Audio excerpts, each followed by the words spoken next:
How do we figure out how many calories we should be eating? Like I have like depending on the person's activity, their age, their history of fitness, of course, all these things matter. Is there like a, 15 times body weight that should be your calorie? Like, is there sort of a general recommendation that you can give if you suspect that a woman would you sort of slowly increase their calories back up to a level that you'd be happy with? Like, how would you handle someone who is many of the women who are listening who are like, yeah, I've been having 1,300 calories for like the last 25 years.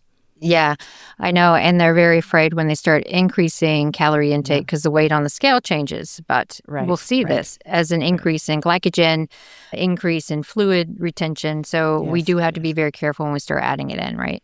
Because we don't want them to say, this isn't working for me and freak out and never try it again. So it's a slow phase in. Like you slowly increase. And the best way to increase calories with minimal effect on the scale, unfortunately, people are still tied to the scale, is fueling in and around training. Because that's when your body will actually absorb it, use it, and stimulate the brain, the hypothalamus that, yep, okay, there's some nutrition coming in. We can keep doing what we're doing. We don't have to downturn our endocrine system. If someone has been habitually eating 1,300 to 1,500 calories and we see that they really need 28 to 3,000 calories, we're looking at a slow implementation of increasing over a course of 6 weeks. Because if you go, all of a sudden you have to double the amount you're eating, it doesn't happen. So we look at slowly increasing, looking at first increasing protein and carbohydrate, then increasing some fat, because we also see that low carbohydrate intake presents as low energy availability too. So we have to make sure that we're getting enough carbs. And we try by the end of that 6 weeks to have them eating around 40 calories per kilogram of body mass.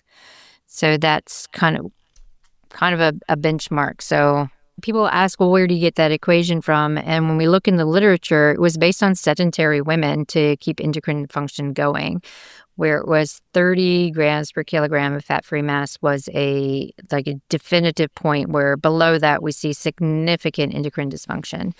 We ideally want people up to 45, and people really are like, if you hit 40, then you're really good. 45 is ideal. And do we have different targets based on the goal of the individual? Like for me, my goal, even in my, relatively hormonally deficient state, I'm 47. So obviously progesterone, estrogen is not what it used to be. Testosterone, same thing. If my goal is hypertrophy, I want to maintain or improve my strength, but I also want to grow more muscle. Is that target now higher? How does that target change?